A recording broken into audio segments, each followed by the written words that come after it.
na itong tanan. Hilak. Pagdala ni Pangulong Duterte dito sa dahil. Taas ang kamot. So kita tanan na subo. Kita tanan naglagot. Kasi ito, himuon ka ron.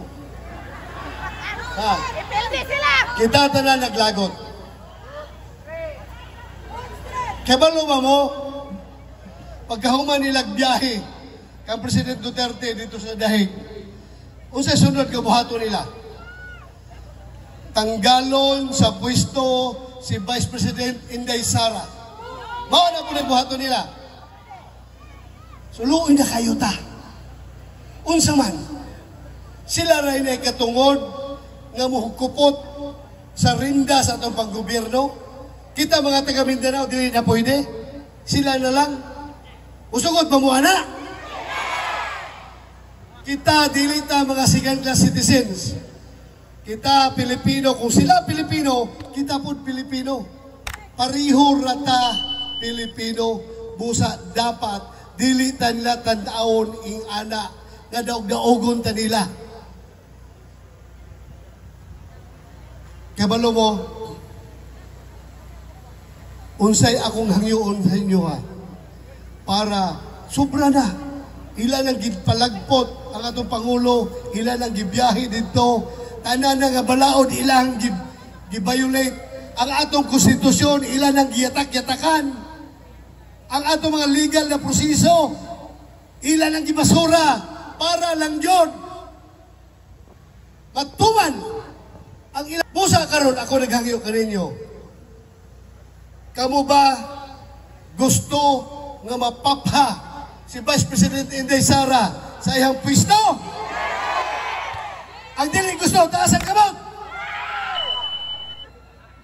O kita tanan dili gusto. So unsaon nato na atong buhaton para dili siya mapapha? Pagbalik sa Senado, kung ako sortihon man nga makadaog, si Senator Bongo sortihon makadaog, o kisa man sa kung makauban diri sortihon nga makadaog. Pagbalik sa Senado, mag-resume ang hearing, mag-start ang hearing, ang trial, impeachment trial ni Vice President Inday Sara. Pila ka buok na senador ang kinahanglan nila para ilahag yung mapalagpot si Inday Sara, makonbikto nila sa ilahang impeachment gagimo. Ingon sa itong konstitusyon, it takes 2/3 vote of the Senate to convict the accused, the impeached officer. So what is 2/3 vote of the 24 sitting senators? It is 16. Di ba? 16. So kita, magdipinsa kay Inday Sara, pilay kinahanglan para dilis na magkakuwag 16. We need 9. Kung dunay siyam ka senador nga dili mo boto para makonbikto si Vice President Inday Sara, kutob na lang sila sa 15. Bisa kung saan nilag pangumbinsi, 15 na gila makuha, di sila makakuha 16. So, safe si Inday Sara. Busa, kinahanglan kitag siyam ka senador nga dili mo boto sa iyang conviction. Unsaon na ito pagkuha sa alang nga numero sa siyam ka senador? Vote straight, vote straight. Vote straight, PDP laban. Wala yung solusyon. Di na tayo magpatik-atik diri. Di na tayo magpa-cute-cute diri. Prangkahan na. Gisalbahin naman ta nila. Dapat, unipinsa na cute tayo. Kinahanglan tagsiyam. Pila mi kamo karong kadagan. Napulo. Lokal. May gabi inutanan ha. May gabi. Napay atong Marine, IBP party list. Si Astra. Bisaya, gihapon atong tabangan na yung party list. Kinahanglan tayo mga kaalyado dito sa lower house. Balik ko sa atong istorya. Siyang anapulo mi karon nga gadagan, gitawag og Duterte. Kung kami tanan makadaog, mapunan pa sa isang sitting senator, si Senator Robin Hood Padilla, sumamahimo na kaming 11. Siyam na itong giginahanglan. Pero kung 11, safe na kayo ta. Musa ako yun, kinasing-kasing nga naghangyo ka ninyo. Nga unta, dili ninyo kalimtan sa mga pangalan. Unang-una, number 10, Attorney Jamie Bundok. Maayo kay din bata. Mayo kong bata, kay bata pa siya. Maayo na kay siya paglangtaw sa kugmaon sa Pilipinas. Saludo ko yun niya. Maayo kay nga abogado. Of course, Senator Bongo. No need for introduction. Kailan na mo kang Mr. Malasakit, pinakabuutan nga senador. Di kay balo magaway. Buutang yung kaayog, siya awayon siya. Tarong na guna iya, dili ko siya magigitag gubot. At itong suportahan, Senator Bongo, sigurado naman na, number 1 na, basta tuloy-tuloy, number 1 na nila, di na maapsa nila. Biisa pag kauran nila lubot o 16 kabalyos, di na nakagukod. Sunod, Attorney J.B. Hinlo, taga Visayas, taga Negros, Ilonggo.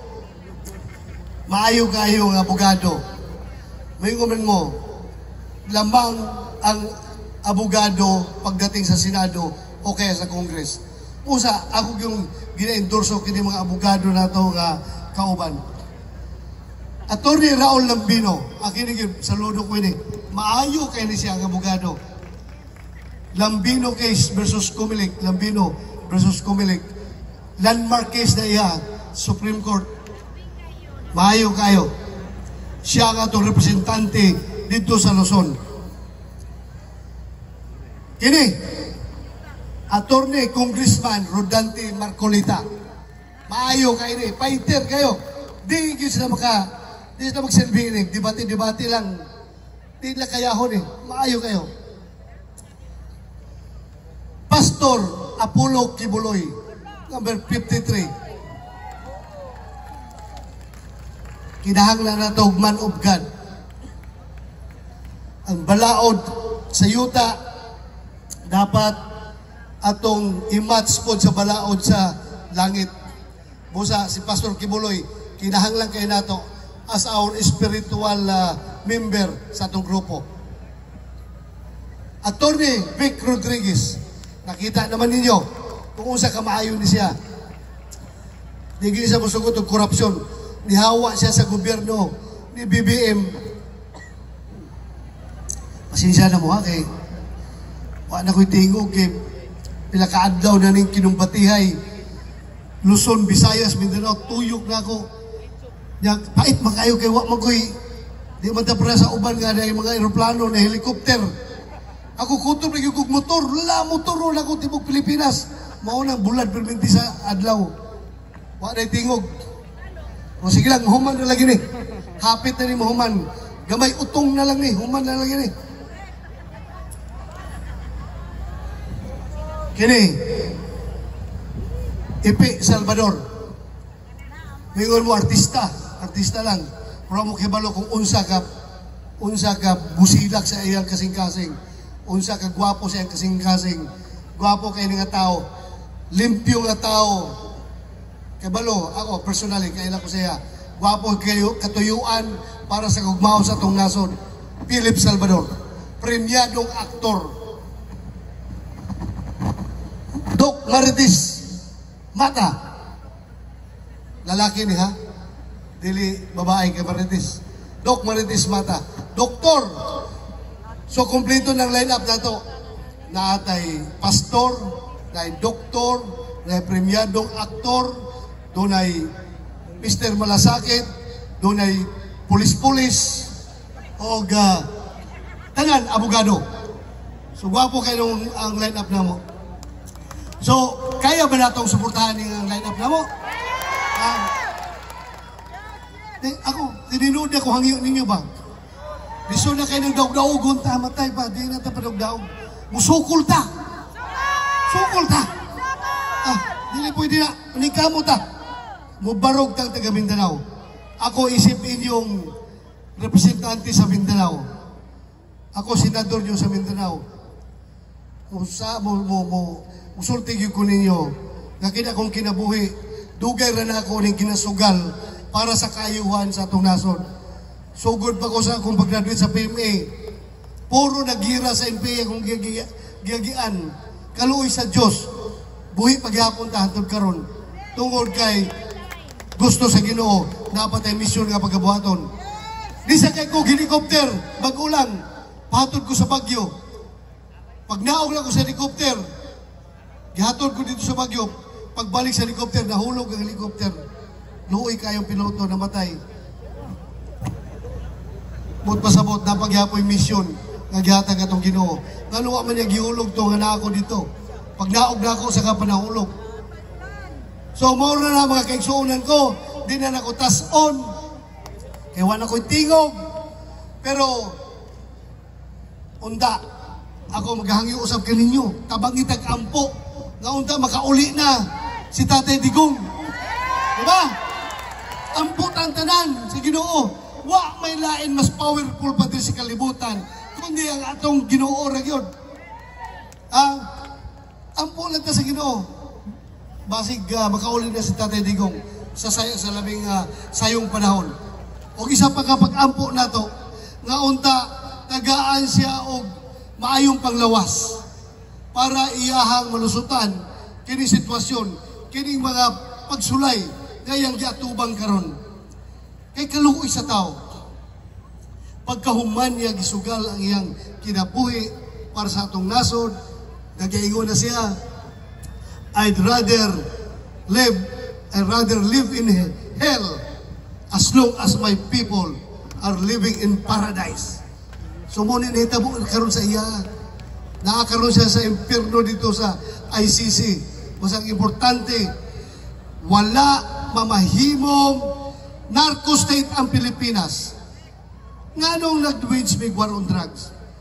Tungod, niingon si Presidente Digong, bato, doon na tayo mga probinsya dito sa Pilipinas na kontrolado na sa mga drug lord. Daghang ka sila kwarta. Sila na magdesisyon kasi pwede mamahimong gobernador, mayor, congressman sa ilang mga lugar. Dili na pwede. Kaluloy ang Pilipinas kung mamahimong narco-state. Ang mga bata, kinahanglan natong luwason sa problema sa droga. Wala na mo gi-wage ang war on drugs para kami mudato, para kami magkakwarta. Gihimo na mo to para luwason ang kaugmaon sa atong mga kabataan. Pagpak mo boy!